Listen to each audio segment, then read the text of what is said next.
Lumayo na yung triple K, oh, nandun na. Ayan. Ating susum na lang para makita malayo na sila. Ganyan na sistema pag angat ng Baskagan, oh.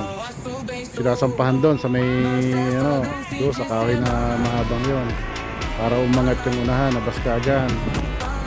Yan, oh. Tapos yung lambat nakasupot, ihilis yan guys, ihilis. Para makakuha yung laman kung ano man yung kung ganong karami nakuha nila na alamang langong nuhuli niya na lamang. Makikita natin kung ganong kung nakakuha ba, kung marami ba. Tingnan lang natin. Hindi na natin makikita kasi doon na nakaharap sa kabila eh. Pero ito, dito na lang. Ganyan na lang.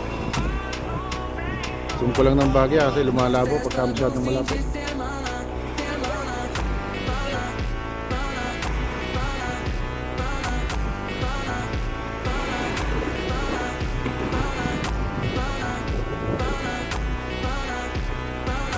Maghilis na.